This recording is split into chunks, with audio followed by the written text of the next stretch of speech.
Baik, teman-teman sekalian, kita turunkan amalan Rasulullah sallallahu alaihi wasallam pasca salat, apa yang beliau kerjakan, lalu kita jawab terkait dengan apa yang teman kita tanyakan.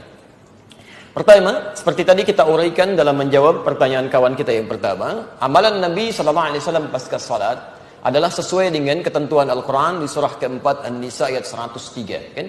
Fa idza qadaytumus salata fadhkurullaha qiyaman wa qu'udan wa 'ala junubikum. Maka jika kalian telah menyelesaikan sholat, bergegaslah untuk berzikir kepada Allah, baik dalam keadaan berdiri, duduk, ataupun berbaring.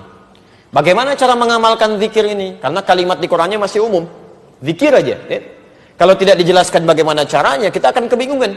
Apa Anda kemudian duduk, zikir, kan tidak, ya? Harus ada amalan yang jelas yang bisa kita kerjakan. Maka diberikan bentangan pilihan oleh Al-Quran. Semua amalan yang menjadikan kita ingat dengan Allah itu disebut dengan zikir. Saya ulang, semua amalan yang menjadikan kita ingat dengan Allah, tersambung dengan Allah, disebut dengan apa? Zikir. Misal, membaca Al-Quran itu bagian dari zikir. Karena Quran sendiri disebut dengan zikir. Quran surah ke-15 Al-Hijr ayat ke-9, posisi paling kanan di pertengahan. Inna nahnu nazzalna dzikra wa inna lahu lahafizun. Sungguh kami telah turunkan Al-Quran sebagai zikir. Jadi kalau Anda sedang baca Al-Quran, Anda sedang zikir itu. Ya, jelas di sini? Tayyib. Menghafal Quran itu bagian dari zikir. Maka disebutkan 4 kali di Quran surah 54, Al-Qamar ayat 17, ayat 22, ayat 32, ayat ke-40. Walaqad yassarnal Qur'ana lidzikri fahal mim muddakir. Dan sungguh kami telah mudahkan Al-Quran digunakan sebagai zikir. Ya, diingat, dihafalkan. Jadi menghafal Quran disebut dengan zikir. Jadi kalau Anda sedang menghafal Quran, itu pun Anda sedang berzikir di situ. Jelas di sini? Salat itu disebut sebagai zikir. Quran surah ke-20 Thaha ayat ke-14. Wa aqimis salata lidzikri. Tunaikan salat sebagai zikir kepadaku, kata Allah. Jadi ketika Anda sedang salat, itu adalah bagian dari zikir. Ya. Berdoa termasuk istighfar, bagian dari zikir. Ya, Quran surah kedua Al-Baqarah ayat 152, posisi paling kanan sebelah bawah. Saya belum tuliskan tadi. Ya, fadhkuruni adzkurkum. Maka Anda zikir kepada saya ingat Anda. Dan doa sebagai bagian ingat kita kepada Allah Subhanahu wa taala, memohon kebaikan. Nah, sekarang kalau kita simpulkan, ya, Anda simpulkan misalnya, kalimat-kalimat zikir di Quran bentangannya banyak. Ada baca Al-Quran, kalimat thayyibah, ada istighfar, ada doa, ada sholat, ada menghafal Quran, termasuk saat Anda ikut ta'lim, Anda sedang zikir. Karena saat Anda mengikuti ta'lim, Anda ingat dengan Allah Subhanahu wa taala. Ya. Makanya mohon maaf ya, ta'lim yang baik itu bukan hanya mengajarkan materi yang Anda ketahui, bukan itu yang diinginkan. Ta'lim yang baik itu diisyaratkan oleh Quran adalah ta'lim yang bisa mengangkat iman Anda lebih dekat dengan Allah Subhanahu wa taala. Itu ada di Quran surah 58 ayat ke-11, posisi paling kanan sebelah bawah. Makanya ketika disebutkan di Quran, ya ayyuhalladzina amanu, dibuka dengan kata iman. Hei orang-orang telah menyatakan dirinya beriman kepada Allah. Idza qila lakum tafassahu fil majalis, jika diinformasikan pada Anda, dikatakan luaskan majlis. Majlis itu asalnya dari kata jalasa, berpindah dari posisi rendah ke posisi tinggi. Kalau Anda duduk di bawah, saya katakan fadhal ijlis, silahkan duduk. Itu bukan cuma duduk, tapi maksudnya pindah ke tempat yang lebih tinggi. Tempatnya disebut dengan majlis, jamaknya disebut dengan majalis. Kalimat majalis di sini disandingkan dengan menuntut ilmu, diawali dengan kata iman.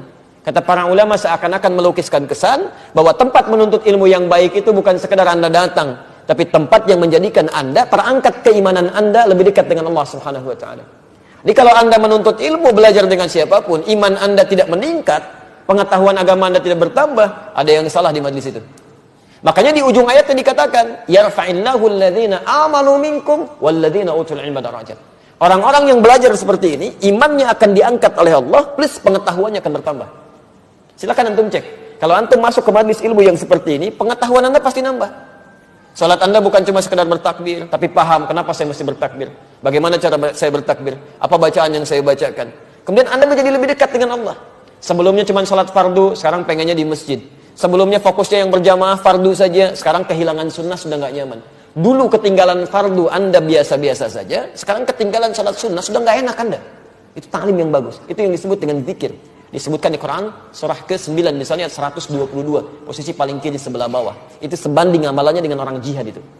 Nah, jadi dari semua amalan-amalan ini pasca salat, apa yang dikerjakan oleh Nabi? Apakah berdoa? Ataukah langsung istighfar? Atau kemudian beliau misalnya baca Al-Quran? Atau beliau menghafal Quran? Atau beliau mengajarkan dari materi keilmuan yang disebut dengan ta'lim itu? Bagaimana urutannya? Ditafsir di hadis-hadis ini. Pertama, lihat kalimatnya di hadis Muslim nomor hadis 591. Begitu beliau selesai menunaikan salat, salam ke kanan dan ke kiri, zikir pertama yang dilakukan oleh beliau adalah istighfar 3 kali.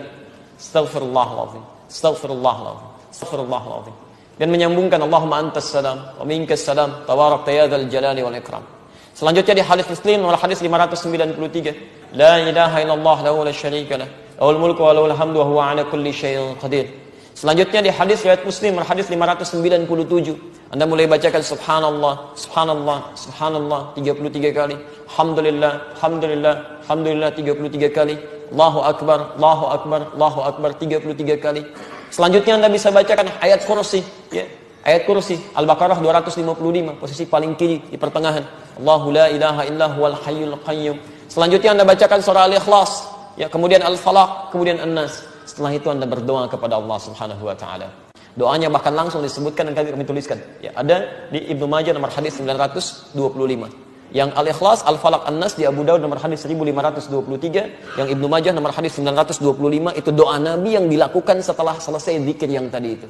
Kalimatnya, Allahumma inni as'aluka ilman nafi'a wa rizqan thayyiban wa amalan mutaqabbala. Ya Allah, saya sangat berharap ya Allah, semoga Engkau berikan kepada hamba ilmu yang bermanfaat, rizki yang baik ya Allah, yang berkah, dan mohon jadikan amal-amal hamba yang telah hamba kerjakan diterima olehmu ya Rabbal Alamin.